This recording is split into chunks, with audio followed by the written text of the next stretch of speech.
Good afternoon. This is Clark Cantilever for ANN, broadcasting live from the home of Thomas Jefferson while he is away on business in Philadelphia. December 1st, 1794. We have with us today a friend of Thomas Jefferson, a man who was born in a small town west of Boston in 1765, who took out a patent this year on a machine to revolutionize agriculture. Let's welcome, from Massachusetts, former Yale Law student, Mr. Eli Whitney. Hello, Mr. Cantilever. It's been quite a year. I must imagine. Now, you were quite talented and versatile. I've heard that you made and repaired chairs for a living, and you went from studying mathematics and law at Yale to helping Southern planters to obtain clean cotton from raw cotton bolls. How did this happen? Well, after I graduated from Yale, I was a job offer through the South that I had in the South fell through, and I was traveling with the widow of General Nathaniel Greene of the Revolutionary War. Mrs. Greene invited me to come to her home in Savannah, Georgia, and study law. And that was the famous General Greene who fought with Washington at Trenton, New Jersey. That must have been a turning point in your life. Not exactly. That came when Mrs. Greene was visited by several war officers, former war officers, who were also planters in the South. They were discussing the state of Southern agriculture, and they had a problem they were trying to solve. It took one man an entire day to clean and separate the seeds from just 1 pound of cotton, and they wanted a way to do this more quickly and efficiently. Mrs. Greene introduced me to the men with the remark, "Apply to my young friend here, Mr. Whitney. He can make anything." I protested. I had never seen a cotton plant or cotton seed in my life. Well, this is getting interesting. I suppose something important happened then? It aroused my curiosity because I am a natural inventor.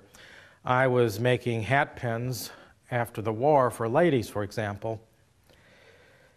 And I put aside my law books and set out for the wharves of Savannah, Georgia, where I obtained some cotton and took it back to my workroom, which was in the basement. I worked on it the entire winter from 1792 to 1793. In the spring of 1793, I had an engine. I had constructed an engine, which I called a gin. I invited planters from all over the state of Georgia to come see it. I set it up in the shed. I even invited Mr. Thomas Jefferson, the Secretary of State, and I explained to him that with this machine, one Negro slave could separate the seeds from 50 pounds of cotton in a single day, as opposed to the 1 pound of cotton in a day. Mr. Jefferson was one of the first planters in the South to order one, and that's why I'm here. I wanted to see how it was going. Well, I'm afraid he's not here today, but could you explain to us how a gin works?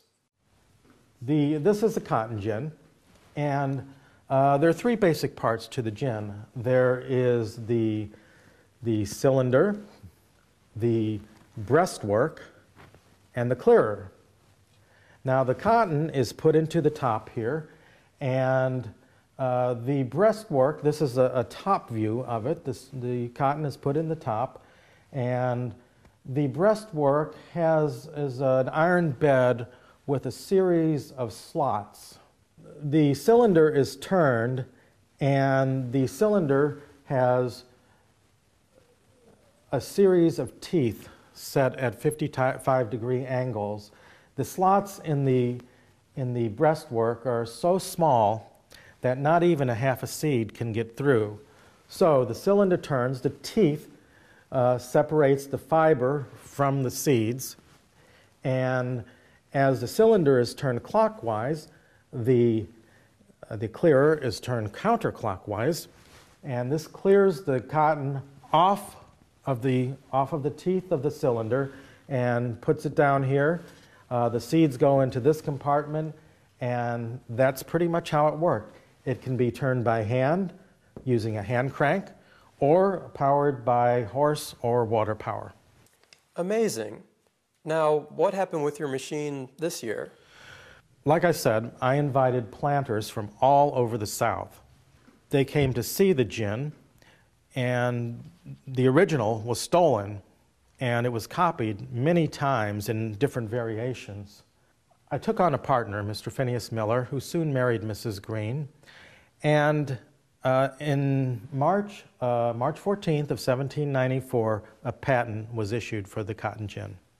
I set up a factory, and unfortunately, the factory was burned down. I had hoped that the planters would be able to bring their cotton to my factory, but that didn't work out. Another unfortunate situation is that the cotton gin, as I said, was copied many times. The patent was infringed upon, but we could never get a jury to convict because the machine had taken off without a patent. You know where you made your biggest mistake? No, Mrs. Tinselberry. Where did I make my mistake? You shouldn't have shown anyone. You showed all those planters all over the state. You should have left that apart. Like this or that. Ms. Tinselberry, do you know anything about what we're talking about? Yep. You put the cotton bolls in here, and they come out here without any seeds. Thank you, Ms. Tinselberry. Yeah, anytime. Okay, so due to your work being so widely copied, the cotton gin hasn't made you wealthy, but history will surely remember you as the one and only inventor of the cotton gin, which mechanized the entire cotton industry in the United States and the world. All of us who wear cotton clothes, thank you, Mr. Eli Whitney. This is Clark Cantilever for ANN saying good afternoon.